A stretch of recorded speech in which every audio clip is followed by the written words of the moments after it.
Poštovane dame i gospodo, drage kolegice i kolege, povjesničari i svi koji volite i zanimate se za povijest, srdačno vas pozdravljam u ovim izmijenjenim okolnostima gdje se naš Cliofest našao.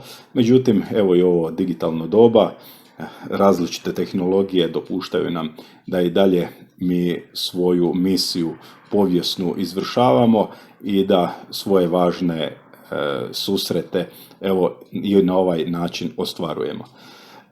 Meni je pripala ugodna zadaća izvijestiti vas da naš 6. kongres hrvatskih povjesničara koji se planira održati u Rijeci od 30. rujna do 3. listopada 2020. godine nije otkazan, za sad nije otkazan, iako moramo odmah napomenuti da brojni drugi znanstveni skupovi, okrugli stolovi, kongresi, moram priznat, ipak su otkazani.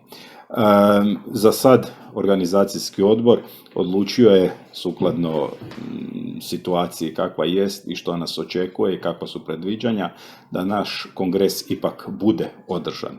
Upravo vezano uz to želim vas obavijestiti da je do sada prijavljeno i u program ušlo 227 sudionika sa ukupno 211 referata. Ovaj kongres, 6. po redu, posvećen je kulturi, održava se u gradu Rijeci kao Europskoj prijestolnici kulture. Simbolički i idejno vezano uz to odlučili smo upravo da plenarna tema kongresa bude kultura. Još jedanput zahvaljujem svim koji su se prijavili.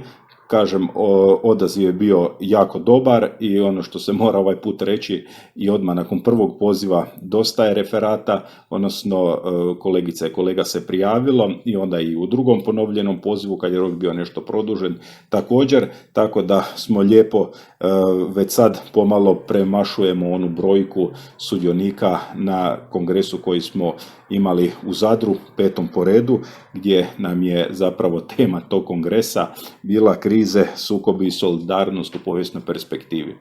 Ovaj kongres posvećen je kulturi, a organizatori su Hrvatski nacionalni odbor za povijesne znanosti, Društvo za hrvatsku povjesnicu kao dva stalna noseća organizatora kongresa hrvatskih povjesničara, a ovaj put domaćini su nam Filozofski fakultet Sveučilišta u Rijeci, odnosno tamošnji odsjek za povijest, a pridružili su nam se i dosta drugih suorganizatora. To su ponajprije Zavod za povijesne i društvene znanosti Hrvatske akademije znanosti i umjetnosti u Rijeci s područnom jedinicom u Puli, potom Pomorski povijesni muzej Hrvatskog primorja Rijeka, Državni arhiv u Rijeci, Povijesno društvo Rijeka i Povijesno društvo otoka Krka. Program je već sad u jednoj finalnoj izradi, dakako on će biti nakon ljeta dostupačan na stranicama HNOPS-a i svim onima koje naš kongres zanima. Teme su raznolike, velik dio tema, odnosno sudionika, odnosno sekcija posvećeno je kulturi, međutim ima jedan dio koji ide van tih gabarita.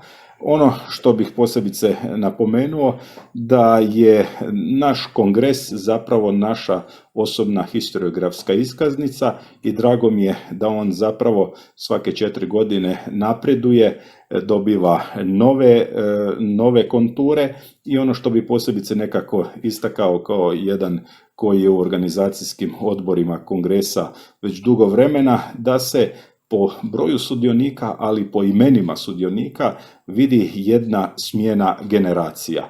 Smjena povijesnih generacija gdje zapravo u programu imamo puno mladih, novih povjesničara, neki će i po prvi put nastupiti, tako da se vidi u tomu svemu zapravo i rezultat svih ovih brojnih studija, povijesnih studija u Hrvatskoj, gdje zapravo kongres dolazi kao jedno izvrsno mjesto susreta, dijaloga, izmjena ideja i svih drugih mogućih konekcija mladih i, ajmo reći to, naših uvaženih povjesničara, a sve s ciljem zapravo napretka naše historiografije i naše povijesne znanosti.